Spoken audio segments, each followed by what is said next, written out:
जय हिंद, वंदे मातरम। मैं चंदू चौहान, आपका जवान। आज 11 साल देश की रक्षा की, पर मैं अंदर की लड़ाई नहीं जीत पाया। दुश्मन के साथ मैं लड़ाई जीत गया। इसीलिए मेरा पहला पॉइंट है कि दुश्मनों के साथ हमारी जंग ऐसे ही जीत लेंगे, पर अंदर की लड़ाई बहुत मुश्किल है। पर यह लड़ाई रुकने वाली नहीं, ये मैं लड़ूंगा। और दूसरा पॉइंट है मेरा कि जनरल कब बनता है, जब उसके साथ पॉलिटिकल पार्टी का कोई इन्वॉल्वमेंट हो, उसी टाइम वो जनरल बनता है। और ये बात ना आपको टीवी चैनलों में मिलेगी ना कहीं मिलेगी। ये वो बंदा बता रहा है, एक सैनिक जिसने कभी राजनीति में देखा नहीं था, पर जब उसके साथ चीज़ें होती गई ना, तब ये राजनीति से जुड़ी हुई चीज़, हर एक चीज़ आपको बताऊंगा। ये देखना जरूर और सुनना जरूर। और तीसरा पॉइंट है, जवानों के साथ शोषण होने वाला, यह भी रुकने दूंगा नहीं। इसको रोक के दिखाऊंगा, क्योंकि जवानों के साथ शोषण होता ही आ रहा है। कितनी बार टेलीविजन में आया ना, पर कोई नहीं बता पा रहा है। इसीलिए जवानों को बताना चाहता हूँ, जिसके साथ भी जवानों के साथ शोषण हो रहा है, ये बिल्कुल डरना मत। ये सैनिक तुम्हारे साथ खड़ा है, जिसने 11 साल देश की रक्षा की। उसको जो पुनर्जन्म मिला है, ये आपकी सेवा के लिए हाजिर है। और मैं सैनिकों के साथ तो हुई, पर मेरे देश के हर नागरिक के साथ, जिसके साथ अन्याय हो रहा है, उसके साथ भी ये लड़ाई जवान लड़ने वाला है, चंदू चौहान। तो पहला पॉइंट आइए मैं बताता हूँ कि पाकिस्तान रहा चाहे कोई भी देश रहा, इसके साथ हमारे देश के हर नागरिक, हर सैनिक लड़ने वाला है। देश के प्रति उसकी भावना है, देश के प्रति उसका सम्मान है, देश के प्रति उसका भावना इतनी मन में भरी पड़ी है कि आप सोच नहीं सकते। क्योंकि जब बचपन से वो देखता है कि उसको देश प्रेम, वो भक्ति उसमें आती है, और तभी वो मोटिवेट होके सेना में भर्ती होता है। पर आपको एक चीज़ बताना चाहता हूँ, गांव से, गली से, हर राज्य से यहाँ से लोग आते हैं और देश की रक्षा करते हैं। पर अंदर की लड़ाई ऐसे ऑफिसर सैनिक को नहीं जीतने देते। जो अच्छे ऑफिसर होते हैं वो बेचारे वहाँ तक पहुँच नहीं पाते, और जो चापलूसी करते हैं वो आगे चले जाते हैं। मतलब कहने का मतलब एक ही है मेरा, कि मेरे पीछे कमेंट देंगे वाले बहुत कुछ मिलेंगे, पर आज एक जवान आपको सच्चाई बोलेगा। कमेंट कितने भी दो, पर एक जवान जो सच्चाई बोलेगा, ये बिल्कुल सच्चा ही रहेगी। इसमें एक भी झूठ वर्ड नहीं निकलेगा। और दूसरी बात पॉलिटिकल की, जो पॉलिटिक्स से पकड़ रखता है वही जनरल बनता है। कैसे, आपको पता है? आपको पता होना चाहिए, जिसके साथ पॉलिटिकल की अच्छी पार्टी होती है, जनरल वही बनाया जाता है। जैसे बिपिन रावत हमारे जनरल थे, उसके बाद जैसे उनका पद आया, उसको सीडीएस बनाया गया, क्योंकि वो अपने आरएसएस के थे। और उसके साथ भी जो सीनियर थे, उनको जनरल नहीं बनाया गया, पर कोई स्टेटमेंट नहीं निकाल पाए। और अभी भी ऐसी स्थिति आने वाली है, जो सीनियर जूनियर चलेगा उसमें पॉलिटिकल का इन्वॉल्व होगा। अगर कांग्रेस सरकार आती है तो जनरल वही डिसाइड करेंगे, अगर कोई दूसरी सरकार आती है जनरल वही डिसाइड करेंगे। इसीलिए जनरलों के साथ भी पॉलिटिक्स होता है। जनरल बनना है तो पहले पॉलिटिक्स में अच्छे से पकड़ बनाओ, तभी जनरल बनोगे। और अपने मनोज पांडे, उनको पता है सेना में क्या होता है। आज भी जो रिटायर जनरल है, मैं सच बोल रहा हूँ बिल्कुल, आज भी जो रिटायर जनरल है, उसके घर में एक एक दो दो यूनिट के लोग आज भी काम कर रहे होंगे। इसीलिए मैं आपको बताना चाहता हूँ, मैंने जो 11 साल देश के लिए दिया है, ये मैंने कोई एहसान नहीं किया है। ये मेरा कर्म है और मेरा धर्म है, देश की रक्षा करना। और ये सैनिक, देश की रक्षा उसकी चली गई, पर आज आप लोगों की रक्षा करना, इसकी ड्यूटी यहाँ ख़त्म नहीं हुई, अभी ड्यूटी इसकी शुरू हुई है दोबारा। और लड़ाई जंग के लिए तैयार एनी टाइम 24 आवर्स ये जवान रहेगा। अंदर की लड़ाई में लड़ने वाला हूँ अभी, इसीलिए अन्याय के खिलाफ लड़ूंगा। चाहे किसान रहो, चाहे सैनिक रहो, चाहे कोई भी रहो, हमारे देश का हर नागरिक के लिए सैनिक चंदू चौहान 24 घंटा ड्यूटी देने के लिए तैयार है। आपको बताना चाहता हूँ कि जो जवानों के साथ शोषण की बात, जवानों के साथ शोषण हो रहा है, कई दिन से हो रहा है। क्यों हो रहा है? इसका रीजन क्या है? क्या जनरल जी को पता नहीं है? क्या रक्षा मंत्रालय को पता नहीं है? सारों को पता है, पर बोलने वाला कोई नहीं। इसका रीजन एक ही है कि मिलिट्री में क्या है ना, ऑफिसर्स लोग अपना घर का काम लगाते हैं। जब आवाज उठाता है जवान तो उसके ऊपर एलिगेशन लगाया जाता है आपने ऑर्डर फॉलो नहीं किया, पर उसको बात कहने का मौका ही नहीं मिला। जब वो बोल रहा है कि मैं घर का काम नहीं करूंगा, तब उसको बोला जाता है कि बोला आपने हुक्म तोड़ा। हुक्म तोड़ा, उसी को एक्ट के तहत उसको पनिशमेंट दिया जाता है, जब उसको मौका ही नहीं मिला। इसीलिए 1950 के एक्ट में जो आज भी ब्रिटिश लॉ चल रहा है, उसमें प्रावधान है कि जवानों के साथ आप एक सीओ चाहे कमांडिंग अफसर कितना भी पनिशमेंट दे सकता है। कोई भी एलिगेशन उसको बोलने का अधिकार नहीं मिलता है। इसीलिए उसमें मानव अधिकार का वायलेशन हो रहा है। यही मेरा कहना था।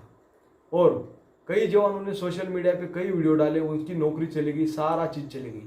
आपने कई जवानों का वीडियो देखा होगा, चाहे तेज बहादुर लोग, चाहे हरिंदर यादव हो, ऐसे कई जवान हैं जो उत्पीड़न का शिकार हो रहे हैं। और कई लोग इसमें ऐसे भी बोलते हैं कि बोला भाई आप इतना बोल रहे हो, आपके साथ कोई बोलता क्यों नहीं? भाई बोलता तो बहुत है, पर टेलीविजन चैनल नहीं दिखाना चाहता है। ठीक है। अभी दूसरी बात यह है कि मैं 11 साल सर्विस किया, आज मुझे पेंशन भी नहीं मिला और राज्य में नौकरी भी नहीं कर सकता है।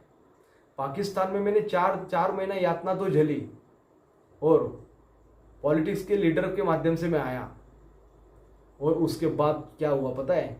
मैं 7 साल पाकिस्तान से आने के बाद 7 साल कंटिन्यू सर्विस में रहा। अधिकारी मुझे टॉर्चर पे टॉर्चर कर रहे थे, और उन्होंने बराबर टाइमिंग देखा, जब इसका पेंशन का टाइम आ रहा है इसको कैसे घर भेजे, और इन्होंने मुझे सही टाइम पे सही घर भेजा। मतलब एक सैनिक का शोषण और मनोबल डाउन करने का काम कर रहे हैं। इसीलिए मैं कहना चाहता हूँ, बाहर की लड़ाई ऐसे ही जीत लेंगे, पर अंदर की लड़ाई जीतना बहुत मुश्किल है। इसीलिए सैनिक, मैंने अभी यूट्यूब चैनल खोला है चंदू चौहान, और कोई भी सोल्जर्स आज भी पीड़ित जवान कोई भी हो रहा, मेरे से कांटेक्ट करिए, मेरा नंबर भी दिया है। उसके बाद आपको बताना चाहता हूँ, हम एक साथ लड़िए। एक हाथ से ताली नहीं बज सकती, आप अकेले नहीं लड़ सकते इस सिस्टम से, क्योंकि ये राजनीति से लेकर हर लोग वहां तक पहुंचे। और राजनीति एक ऐसी चीज है, वही देश को चलाती है। आपको कोई भी न्याय देने वाला होगा तो राजनीति पार्टी होगी। आज मैं कई जगह से अनशन कर रहा हूँ, यहाँ से वहाँ, यहाँ से वहाँ। कई लोग बताने की तारीफ कर रहे, कई बोल रहे, अलग अलग स्टेटमेंट दे रहे, पर उनको फौज के बारे में कोई जानकारी नहीं है। पर वो पॉलिटिकल के माध्यम से उस तरह स्टेटमेंट दे रहे होंगे। मुझे पता है, मैं वीडियो डालूंगा, इसमें कई लोग कमेंट देंगे अलग अलग तरीके से, पर जो सैनिक होगा वो परफेक्ट ही कमेंट देगा। मुझे पता है। क्या 4 साल के बाद देश में इतना पैसा नहीं है सरकार के पास कि जो मिडिल परिवार से आता है, किसान का लड़का फौज में, जब वो देश की रक्षा करता है, 4 साल बाद उसको कम से कम 10-15 हजार आप दे नहीं सकते? एमएलए, विधायक, इन लोगों को आप लाख लाख रुपए सैलरी देते हैं। आज उन्होंने, वो देश सेवा कर रहे हैं ना, समाज सेवा कर रहे हैं ना, तो उसको आप पेंशन दे रहे हो 1-1, 2-2 लाख रुपए। उनकी पेंशन क्यों नहीं बंद कर रहे हो? कई लोगों ने उसमें, आजकल क्या है ना, सोशल मीडिया सब चलाते हैं। मैं तो बोलता हूँ हर एक बंदा अपने सोशल मीडिया पे प्लेटफॉर्म से जुड़िए, क्योंकि टेलीविजन चैनल नहीं दिखाना चाह रहा है। इसीलिए मैंने ये यूट्यूब चैनल खोला है।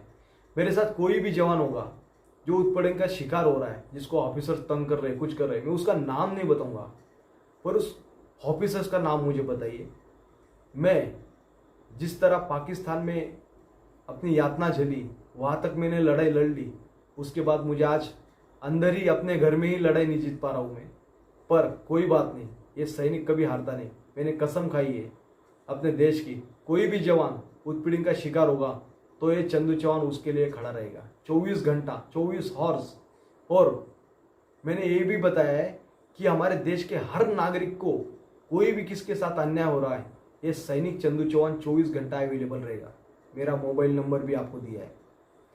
राष्ट्रपति से लेकर प्रधानमंत्री तक सारों को मैंने खत लिखे थे, पर कोई रिप्लाई नहीं मिला। ये खत का छोड़िए, आपको पॉलिटिक्स ज्वाइन करना ही पड़ेगा जब आपको न्याय चाहिए। जब तक पार्लियामेंट में हमारे जैसे सैनिक नहीं जाएंगे, तब तक हमारा कोई समाधान नहीं होगा। इसलिए आप पॉलिटिक्स से जुड़िए, अच्छे लोगों की बहुत ज़रूरत है देश को, इसीलिए बोलना चाहता हूँ। अगर कोई बोल रहा होगा राजनीति कर रहा है, राजनीति तुष्टिकरण, तो भाई हमको न्याय दीजिए। ये सैनिक एक ही नहीं, मेरे साथ कई सैनिक कनेक्टेड है जो मुझे कॉल कर रहे हैं, मुझे बता रहे, पर वो आ नहीं पा रहे। मेरे पास कांटेक्ट है। अगर आपको किसी को कमेंट देना है तो आप मुझे संपर्क करिए कि जवान, मेरा नंबर तो दिया है, उसको बताइए कि भाई आपके साथ ये क्या हो रहा है। आप मेरे घर पे आइए, मेरे से बात चर्चा कीजिए। अगर मैं गलत लगता हूँ तो आप मुझे इधर ही बोल रहा हूँ, इधर ही बैठा हूँ डिस्ट्रिक्ट में, 24 आवर्स कभी भी आइए, मुझे साथ बात करिए। आपको खुला चैलेंज देना चाहता हूँ। हमारे मनोज पांडे जी को भी मैं बताना चाहता हूँ, आपको पता नहीं है आपके घर में कितने लोग सहायक घूमते रहते हैं, और जितने भी जनरल आज घूम रहे, ये जनरल बख्शी साहब यहाँ पे बोलते हैं, ऑफिसर्स की बातें बोलता है बड़ी बड़ी, उसको भी बताना चाहता हूँ कि एक सैनिक न्याय की गुहार लगाता है, आप उसको एलिगेशन लगाते हो। आपको राज्यपाल बनना है लेह में, कोई पॉलिटिकल पार्टी आप उसके फेवर में बोलोगे तो आपको राज्यपाल का पद मिलेगा। अरे आप जनरल का पद तक वहां तक पहुंच गए, इतना बड़ा हो गए, फिर भी आपको आशा है कि हम आगे बढ़ेंगे। इतना गंदा पॉलिटिक्स हमारे देश में चल रहा है। ये पॉलिटिक्स आने वाले टाइम में न्याय तो छोड़ दो, गुलामगिरी के राह पे चलने वाले आप। इसलिए ये सैनिक रुकेगा नहीं। एक सैनिक देश की रक्षा करता है। मैंने कसम खाई थी भगवत गीता में जब मैं सोल्जर हुआ था कि पृथ्वी समुद्र आग पानी जहां कहीं मुझे भेजा जाएगा, मैं देश के लिए खुशी खुशी जाऊंगा। और एक हिंदू होने के नाते मैंने वो कसम फर्ज निभाया है और मैं निभाऊंगा। आज भी मैं बोल रहा हूं, मेरे साथ कितना भी कुछ हो जाए, पर ये सैनिक इधर पीछे नहीं हटेगा। पॉलिटिक्स तुम्हारा बंद करो। देश को सुरक्षित करना है तो पॉलिटिक्स में अच्छे लोगों की बहुत जरूरत है, और आपको आना ही पड़ेगा, इसीलिए जुड़ना ही पड़ेगा। ये मेरा यूट्यूब चैनल है, ज़्यादा से ज़्यादा शेयर करिए। जो सैनिक पीड़ित अभी तक हो रहा है अपने देश में, उन सैनिकों को पहुँचाइए, वो कांटेक्ट करेंगे मेरे से। और भारत के हर नागरिक को बताना चाहता हूँ, मैं 3-4 नहीं 20 दिन से कंटिन्यू उपोषण पे उपोषण कर रहा हूँ। हमारी राज्य सरकार महाराष्ट्र की बोल रही है हम न्याय नहीं दे सकते, ये केंद्र का मैटर है।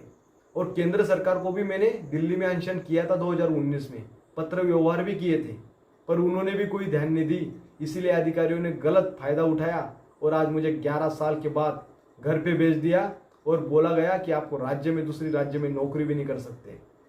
जैसे एक टेररिस्ट की तरह व्यवहार किया इन्होंने, ऑफिसरों ने। और मेरी मांग, मेरे अन्याय के खिलाफ मैं लड़ रहा हूँ, आवाज़ उठा रहा हूँ, तो कोई भी पॉलिटिकल पार्टी इस सैनिक को सपोर्ट नहीं कर रही। बड़ा दुख की बात है। तो आपको बताना चाहता हूँ, मेरी लड़ाई अकेले की नहीं है, मैं पूरे देश के लिए लड़ रहा हूँ। अभी तक मैंने देश के लिए, मैंने पाकिस्तान में यातना झेली, पर अभी फिर भी आपको यही बताऊंगा, मेरे देश की मिट्टी का हर एक ऋण चुकाने के लिए सैनिक चंदू चौहान तैयार है। चलो हमारे साथ मिलते हैं। और ये यूट्यूब चैनल में कोई भी जवान का कोई भी प्रॉब्लम होता है, कोई भी नागरिक का भी प्रॉब्लम होता है, मेरे से संपर्क करिए, हम जरूर आपके साथ आएंगे। एक सैनिक 24 घंटा जिस तरह देश की रक्षा करता है, उसी तरह आज मैं इंटरनल लड़ाई लड़ने वाला हूँ। 24 घंटा इंटरनल, जो भी कुछ गलत हो रहा होगा अपने देश में, उसके लिए आवाज़ उठाऊंगा। जय हिंद, वंदे मातरम।